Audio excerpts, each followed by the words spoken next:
Jeffrey works a 9-to-5 job and wants to escape the rat race. He's so motivated to make millions that he daydreams through his entire work shift. But by the time he comes home, he's too tired to work on his side hustle, so he ends up watching Netflix, fapping, and playing video games, activating the deep voice. Adonis. Adonis doesn't use puny human currency. He barters for the goods and services that he needs. Because Adonis is an incredibly skilled man, he lives a rich life.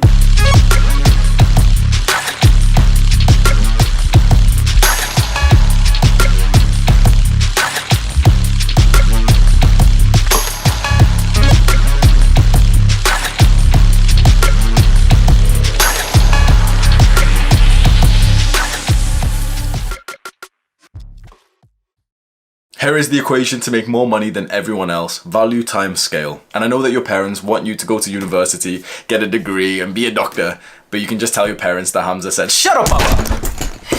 Whilst everyone is investing their time in the education system and going for basic careers, we're going to get you leveling up the one most important skill to make you rich. My name is Hamza. I help young men through the Jeffrey to Adonis transformation through self-improvement. Scroll down right now, click on the subscribe and the post notification button.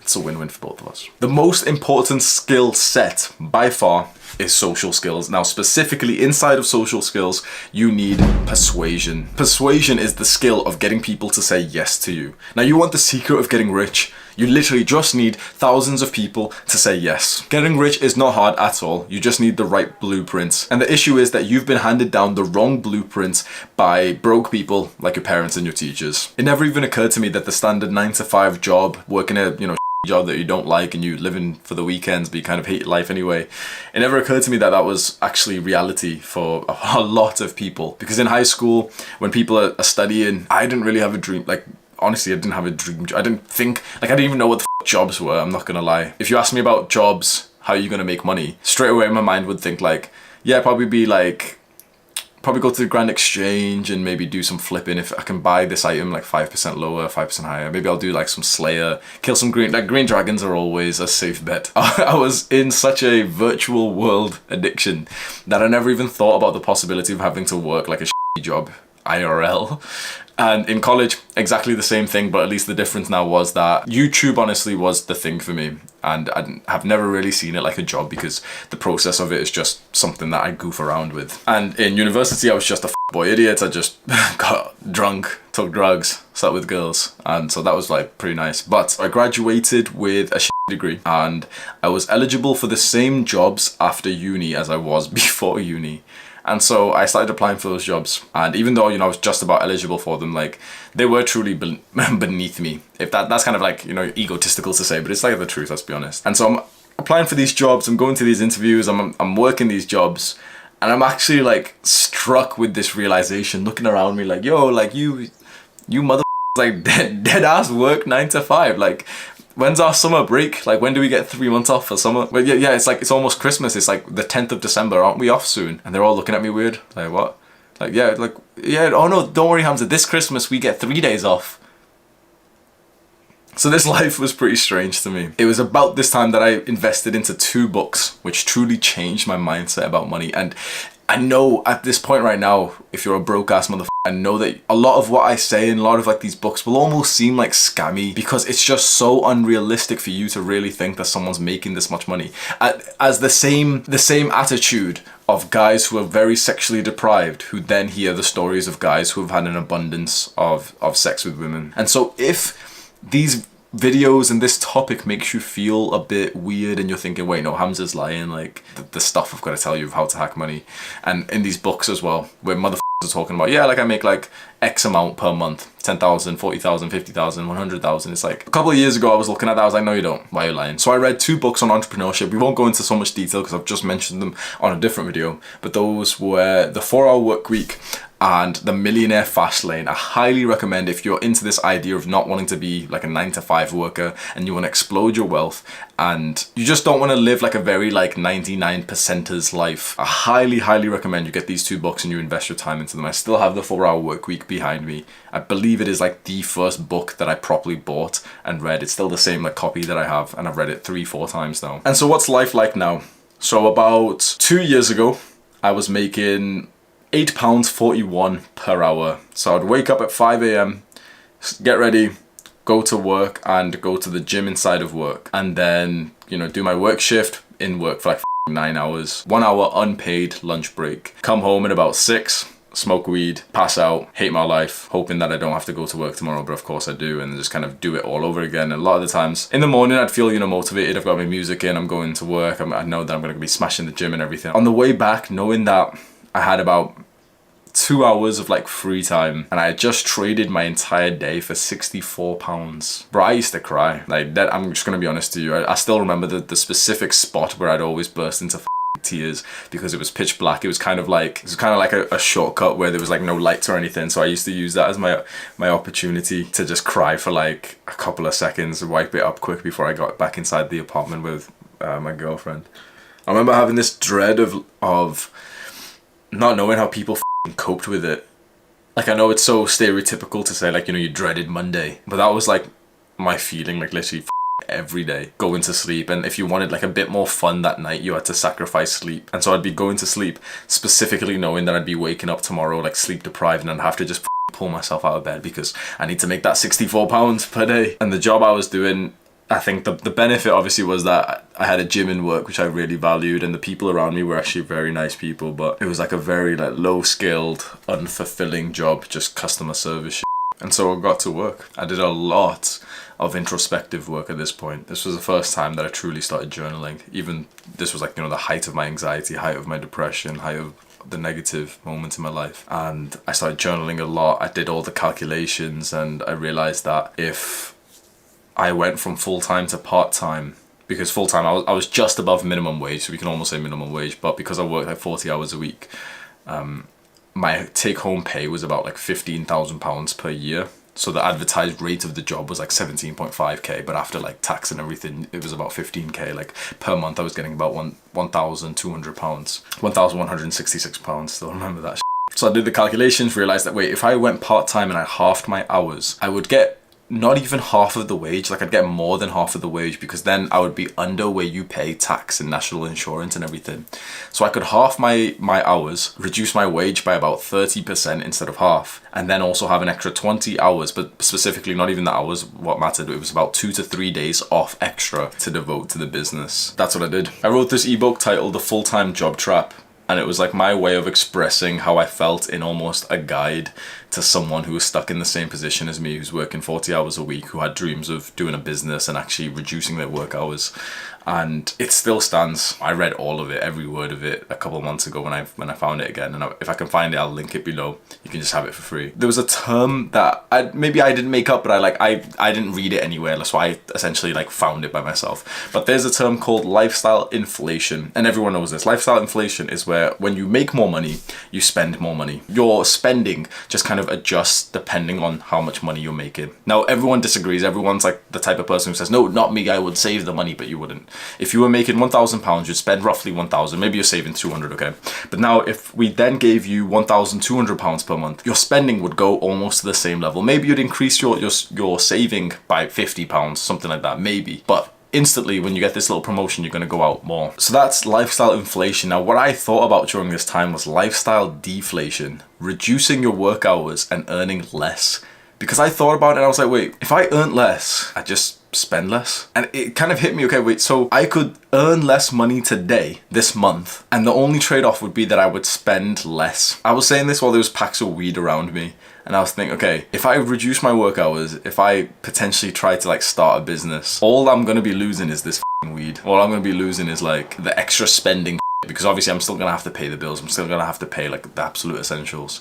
And so that's exactly what I did. I got a part-time job instead. I left my full-time job and I was working like 2-3 days per week. And even on my part-time job, I would take my laptop and I'd just do my business work there, and I started drop shipping, and I tried to be a rapper, and I wrote ebooks and everything. I was trying like all the online income methods. The answer was so clear in front of me all this time. Obviously it was YouTube, but it took me a little while to sort of like grasp that it was going to be YouTube that I did. So this was about 14-15 months ago. And since then I've devoted myself to this business. I've devoted myself to entrepreneurship. When I used to watch these type of videos, I used to watch them with envy, with jealousy, but also with distrust. It almost seems like the motherfucker has to be lying to you when they start pulling out the figures and the pictures. It almost seems like, nah, they've got to edit the picture. Like, no one's making that much money, are they? Like, this guy, he used to make £8.41. How is he making this much money? But I don't know how I can verify anything with you, but I'm not someone who photoshops pictures or some shit. I'm just gonna show you exactly like little pictures of everything that I've made recently. So per hour, I used to make £8.41 in my customer service job and £9 in my part-time job. So I actually got a little bit of a pay rise from that position change as well. So £9 was the highest I've ever made in a job. Now, I don't consider anything under £100 per hour. £100 per hour. Sometimes it goes up to about 140. So it's about 100 to 140 I make per hour when I trade my time for money, when I'm doing one-to-one mentorship and coaching. And that's been like a pretty significant part of my income, my coaching and everything, but it's not like the best part. And I've realized recently that even £100 per hour, like, forgive me for not sounding grateful, but it's not really that great, because in 1 hour of my time and my sort of skills, my empathy and mental drain when, you know, you're taking on someone else's problem, I can make like 2 videos like this. And these 2 videos will of course be worth more than £100 over the next 1 to 2 years. So it's almost like the same debate again. You can see that I've got the same mindset where if I reduce this work hours now and instead just put it on more onto the business side of the, like, the passive income, the long-term growth, that's even better again. So what probably matters as a better figure is just kind of like how much I make per month. Now, I can only really tell you income. I'm not gonna lie, my money's kind of like all over the place right now and I need to get like an accountant or some shit. So this is just income. Assume that a couple thousand per month, not even that much honestly, but assume like maybe 1 to 2,000 is expenses. Like, the expenses I have is that I bought this camera a couple months ago. So obviously a couple months ago, this camera, £800 would have been in that month's expenses. Every month is probably about £700 to the video editor, Sam, something like that. And then like random like platform fees, so like probably like 1,000, we'll say 2,000. So I made the aesthetic body course, which is a video course which I sell for $200 in the pre-sale. So before the course was even made, before like anyone would even get anything of the course, I just kind of said like, oh, if you want to like pay me for it now, you can do. And obviously it was cheaper to do that if you wanted to buy it early. So in the pre-sale, I think I wanted to sell 10 copies of this course for $97 each, $970 total. And I'm pretty sure I sold like $5,000 worth, or just under $5,000, but about 4,000 in just the pre-sale. And now, so in the last 30 days I have made on this website, so I use one website to like track all my stuff. So in the last 30 days I've made $16,792, £12,146 Great British Sterling, and that is from my course and a couple of coaching clients. So $16,700. Skillshare, which is like this online learning community platform. It's kind of like YouTube, but like educational little classes that YouTubers make, and they pay me like a fair amount. So just a few days ago they sent me $1,000, which was completely passive. That was like, quite literally, I haven't done a Skillshare class in like a long time, so it's just $1,000 just into my bank account. I didn't do anything for it. Next month, so in the month of August, they're going to be sending me about $3,000 more, just under $4,000 I've earned in July. YouTube last month paid me the standard like £60, £70 before my channel blew up and everything. And this month I haven't received it just yet, but I'm pretty sure it's going to be like 1,000 or something like that, because they'll pay me for June this month in July. And again, in August I'll get paid for July, and that's going to be like £3,000 to £4,000 as well. We can conclude, like, you can maybe add it all up or something, but I think in general we can just say that in the last 30 days I've made about close to $20,000. Maybe, you know, maybe a few thousand here and there, whatever. But like, you can tell my accountant's taxes and shit isn't exactly set just yet, so I need some motherfuckers to do that for me. I don't want this video to seem like I'm boasting or anything. I probably am a little bit, I'm not gonna lie, just because it's kind of new for me to be able to say this shit. But hearing the accounts of entrepreneurs who were saying this shit, who were saying that they were making this much money per hour and that their business was worth this much and the amount of freedom that they get from it, that's why I'm here today. And so that's what I wanted this video to be, to just show you, like, you've seen my developments. All of the videos are there as proof. Like, I was trash at YouTube when I started a year ago. Like, you can see how many, like, how bad the videos are. And a year of constant refinement of reading books specifically to level up my skills on camera, learning marketing and business and entrepreneurship and sales and copywriting, all the skills that went into this, and it popped. And you know, it's easy for one of us to say like, oh yeah, but it was luck, the YouTube algorithm, bless you. But it was like, it was bound to happen with the way that I was going. I don't think it was exactly, it was luck, but I don't think I'm ultra lucky. Does that make sense? So because 200 videos went into this and constant refinement went into this. And so what's honestly more important than the money? I've said that right now because that's what's more interesting to most people. But if you're more like me, you probably care more about the lifestyle that the money affords. Because I used to think this a lot. I used to think like, what's money if you hate your life? Then I don't care. Having had depression, having had no enjoyment in the day. I remember I used to ask myself the same question, and I asked people this question as well. Would you rather be the depressed millionaire or the happy broke man? Nothing can ever change. Happy broke man's always happy, no matter what. Depressed millionaire, no matter what, is always depressed. For me, happy broke guy, any day. And so what matters more right now is like more like my mental well-being and the lifestyle that this has caused for me. And it's phenomenal. It's unrealistic. Now that I've affected millions of people have seen my videos, like 2 million people have seen my videos, but we can say like I've affected like a solid like 50,000 people, and I've potentially changed maybe 1,000 lives. Would you say that's like reasonable? I've got 65k subs, maybe 165th subscriber really resonated with my video. They took action on it and it changed something important in their life. That's scale plus value. And that's the equation that we talked about before. So that's what we're going to talk about now. The equation to wealth. There is other parts of this equation, but I'm not going to confuse you with that, because right now, to get started, you need to just know 2 words: value and scale. Value is just based on how much help you can give to a need. To make money is all just based on you fulfilling a need. So a need, it's kind of like a pain point that someone has in their life. So we can say a need is that people are fat, and so the need that they have is to become less fat. And so that is how personal trainers make their living. That's how dietitians make their living. That's how I've made a significant part of my living, because my videos are on stop being fat and stop being aesthetic. That's value, that's help. Now, we can say that someone, for example, a doctor, like in the UK, we have the NHS, the National Health Service, and we can say like the nurse in the NHS provides life-changing value. She does. But the issue here is scale, and this is why most careers will never make you wealthy. Because this nurse, for example, that we're talking about, she gives more value than I do. Per person, she gives more value. Like, she's there physically helping these people. I'm only just making these videos for, you know, for the audience. But she's physically there holding these people, helping them. So her value is higher, but she does not have scale. And without scale, she will never be able to make a great income. And now, so right away, you're probably thinking, but well, you know what, like, but she's really helping, she's changing lives, so she doesn't, you know, that's the richness, like the richness comes from that, and yeah, fair enough. But you can do both. We'll get into this at some point soon, but I think the way to give even better value is to first explode your wealth. Because let's say a nurse can help X people per day. 30 people, 100 people, how many people she can humanely sort of visit in the hospital. So scale means how many people you can affect. And a nurse, or just anyone in their career, generally can't affect many people at all. Whether you're in customer service, you're a teacher, whatever it is, most normal careers, which are not internet-based, have a very low scale. And that's why people who can give life-changing value in their careers, like doctors, never really make a huge amount of money. Like, everyone thinks, okay, you know, doctors make a lot. Not really. And not for the lifestyle that they have to put into it. So now imagine if this same nurse gave out advice online. She made TikToks for like kids and teenagers on how to wash your hands properly. Like, that's actually a sick idea. How to wash your hands properly, how to avoid COVID, how to check your symptoms, how to maximize your health, and, you know, in a way that she knew that like would appeal to the young uns. Suddenly she's affecting millions. Now she's got value plus scale. Now she's gonna get rich. So the way to hack money right now is to master social media. Like, I'm gonna give you the unsexy answer that you were kind of like, you knew the truth, but you just kind of didn't want to admit it because you want to be like a full-on red pill self-improvement, me no use social media.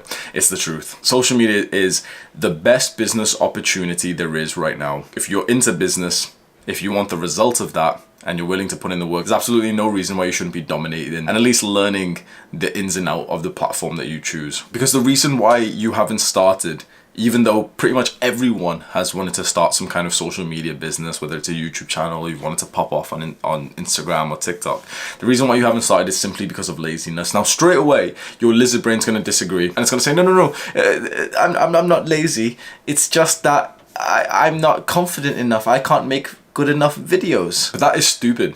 That's purely stupid, because what's happening is that you're looking at my videos today when I've got this YouTube set up and this is my 250th video. You're looking at these videos and saying, I can't be a YouTuber, I can't make a video like that. That is stupid. Or the other limiting belief, lizard brain bullshit that people bring up is that it's too saturated, which is complete BS. Something like social media cannot be saturated because the demand is sky high at the same time. It doesn't matter if it's saturated. It should not pop into your mind because you haven't even gave it a good shot yet. You're just kind of like looking from the sideline, saying anything you can so you don't have to delay any gratification and you can go back to your sweeties and your video games. So I'm gonna assume that you're not a little bitch and you're at least willing to give it a try, and I'm gonna give you a very, very quick process of starting and getting consistent and setting your pathway to make a living, and not even a living, let's be honest, to hack money in this way. First, choose the social media platform that you vibe with. So for me, it was YouTube. It was always going to be YouTube for me, but maybe you're a bit of a pedophile and you want to use TikTok or something. Then you're going to focus entirely on the person that you want to give value to. Remember, value is kind of like helping. Who could you help? Now, there's only one real answer for most young guys who, you're not let's be honest, you're not really good enough right now. You probably don't feel good enough to help most people. There's only really one person that you could help, and that's your younger self. And so you're going to structure every piece of content that you make aimed at your younger self, because you went through a problem when you were a little bit younger, and the problem maybe lasted for hours, days, weeks, months, but eventually you found the solution to that problem. And if someone else had that problem, if you were speaking to your younger self, you could almost give them the answer that saves them a significant amount of time, couldn't you? That's how you're going to base your videos from now on. And it's not exactly a secret, but that's been my method, and that's why you can often see a lot of videos on my channel of people saying oh, this is so relatable, this helps so much, Hamza. The reason why it helps so much is because you're exactly like younger Hamza. I speak to younger Hamza when I'm speaking to this camera. I'm imagining that I'm speaking to this little dumbass right now. And that's why my advice either completely works for you and you completely trust me and you almost look at me like I'm some kind of older brother who's wise and shit, or none of it really resonates with you because you're nothing like younger Hamza. Next, you're going to consistently post content aimed at this target audience, your younger self. So you're just going to give yourself a few minutes to sit around and think, okay, what problems was this dumbass facing months or years ago? Well, he wanted to get consistent in the gym, but he kept on skipping workouts because he just kind of didn't feel like it. Oh, I know. Maybe I can just drill in the same phrase at the end of every single one of my videos to remind him that you should be going to the gym even when you don't feel like it. He used to just overindulge in easy pleasures, and he never used to keep it in mind of what the consequence of those pleasures were. And so maybe I'll make videos where I talk about instant and delayed gratification so he understands that the instant easy pleasures actually make your future self's life harder. So many ideas. If you literally just sit there with no distraction for once in your life, stop trying to constantly multitask on your phone, bro. If you just sit there for a few minutes, automatically the ideas will come to mind where you'll think, wait, if my younger self heard this, it would have helped him so much. And next, you need to reduce your ego and you need to understand that you're not special. Although your mum's wrong, all of the shit you've heard in school is wrong, all of the stuff of you are a very unique person is complete BS. You're not unique, at all. You aren't special at all. And that's fantastic because that means that the problems that you are going through or that your younger self went through, millions of people are experiencing the same thing. Doing this business and appealing to younger Hamza has really taught me that we are not unique whatsoever. The exact same thoughts goes through everyone's mind because we consume the same media, and so we're so similar to each other that if you speak with as accurate attitude to your younger self as you can, you're going to find that you also appeal to millions of people, because millions of people, millions of young guys are exactly like your younger self. And now you just need consistency. You're going to post some content to the social media platform that you decided on at least once per week, maybe 2-3 times per week, every week for a couple of years, and your life will never be the same again. That's a quote from a YouTuber that I really like. What are you saying, Ali? And the final stage, which has really, really helped me, and it's the reason why I feel like I've gotten good at this stuff, is constant refinement, is the pursuit of mastering the skills that are involved. I've spent honestly a fair amount of effort just kind of being sat around. Sometimes it takes me almost the entire day or days to think what skills are being used here, because it's easy to think, okay, well, filmography, speaking. I've spent so much time diving deep into the specific skills of this. Social skills is the broad concept, but we can break social skills down into persuasion, into influence, into leadership, into charisma. And then I'm researching every single bit of this, and then in charisma there's body language. So now I'm taking courses on body language, and I'm focusing and master this social media that you're on. Honestly, I know that mastering something sounds difficult, and it somewhat is, but it's gonna be one of the best things you ever do. And mastering does not simply just mean just go and post. Now that's awesome and you should be posting, you know, consistently. But mastering really means that you take some time to be introspective and to really deeply think about what exactly you're doing here and what you need to do to become a success on this platform. Like that sometimes takes some like deep thought and some deep research. And when you do that, you've already shortcutted the process, because you're then in competition with the people who are literally just posting content and hoping to get viral. Whereas you're cracking the code of the behaviors, the attitude, the personality that you need to actually become the person, not just the random video, but the person who becomes popular on this platform. And when you're popular on a social media platform, bro, your life is set. You have to just don't do anything horribly stupid. Learn some basics of marketing, or just employ. At this point, you can pay to employ someone, and you are going to be financially free in a few years. There's nothing right now that a normal person can do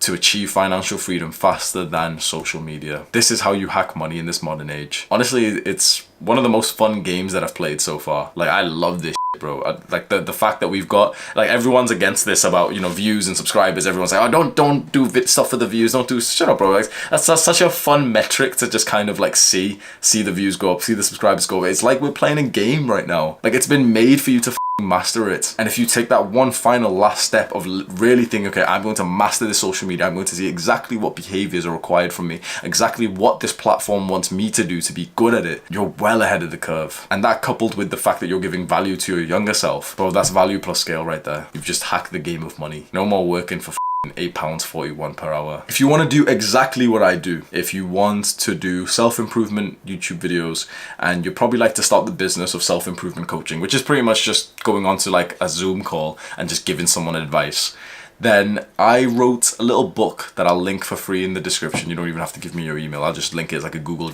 Doc or something. And it's called The Effective Coach's Handbook. Something like that. I don't even know why I wrote it, to be honest, but like, I think I'll put like a good amount of effort into it. And if you want to do exactly what I'm doing with this business, just scroll down right now, go have a little read of that. And because it'll be really nice to see some other people implement the same strategies I've done here. Like, I've paved this way. I didn't have the guy who was doing exactly the type of business before me. And so if you want exactly the same type of business as me, bro, copy exactly what worked for me. And everything that worked for me is in that little book that you can just have for free. So I hope that helps you. And bro, if that book or if this video even helps like one person achieve even slightly close to the transformation that I've had over the past few years, it's insane, man. I really, really do wish this for you. Do the hard work, especially when you don't feel like it.